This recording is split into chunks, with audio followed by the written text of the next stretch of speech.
Hello everyone, প্রতিদিনের মতো আজও আমরা বেরিয়ে এসেছি ভিডিও বানানোর উদ্দেশ্যে। আজকের ভিডিও আমরা করব নবাবপুর বাজারে। এই ব্লগটি আমার জীবনের অন্যতম সেরা একটি ব্লগ হবে।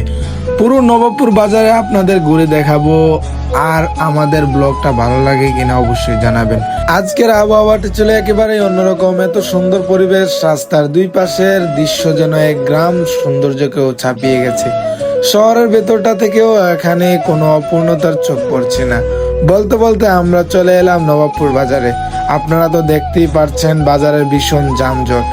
আজকের মূল উদ্দেশ্য ছিল ভিডিও শুট করা, তবে ভাবলাম শুটিং এর পাশাপাশি বাজারটাও আপনাদেরকে ঘুরে দেখাই। কাজ শেষ করে আবার আমরা আরেকটি শুটিং এর উদ্দেশ্যে রওনা দিলাম। আসলে বাজারে আসার উদ্দেশ্য আরেকটাও ছিল, আমাদের স্টুডিওতে কিছু প্রয়োজনীয় জিনিস লাগতো। আপনারা গত ব্লগে দেখেছেন আমাদের স্টুডিওর কাজ প্রায় শেষ হয়ে এসেছে। এখন রুমটা সাজানোর জন্য কিছু কস্টিপের প্রয়োজন, যে কস্টিপের দুই পাশেই আঠা থাকে। এই কস্টিপটা অনেক জায়গায় খুঁজেছি, তাও পাই নাই। এক দোকান থেকে অন্য দোকানে ঘুরতে হচ্ছিল। এদিকে কাকায় পানি পান করতেছে আর বলতেছে এলাকাতে প্রচুর গরম এসে গেছে। অবশেষে আমরা পেয়ে গেলাম দুই পাশে আঠা সহ একটি কস্টিপ। এই দোকান থেকে চাইলে আপনারাও সব ধরনের প্রয়োজনীয় জিনিসপত্র কিনতে পারেন।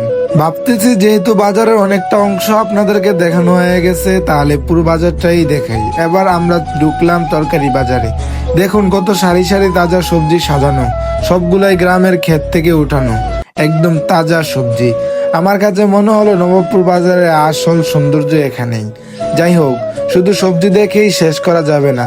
এবার আমরা ডাল, চাল, চিনি ও আরো কিছু প্রয়োজনীয় জিনিস আপনাদেরকে দেখাই। এদিকে এক দোকানে দেখলাম মানুষজন পান খাচ্ছে, আরেকজন দেখি পান বিক্রি করছে, আরেক জায়গায় একবার কেউ চুলা ঠিক করতেছে, অন্যদিকে আবার লোহা অলংকার জিনিস তৈরি হচ্ছে।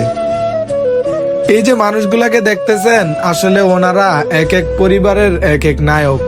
প্রতিটি বাবা নিজের পরিবারকে সুন্দরভাবে টিকিয়ে রাখতে কঠোর পরিশ্রম করছেন।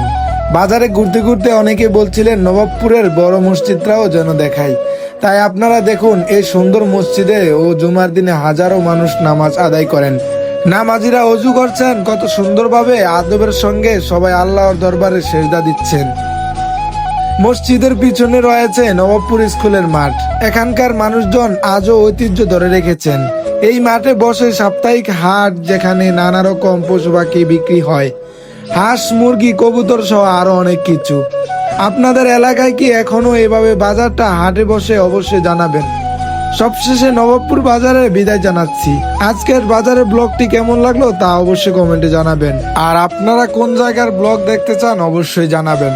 আমরা খুব শীঘ্রই নতুন ব্লগ নিয়ে আপনাদের সামনে হাজির হব।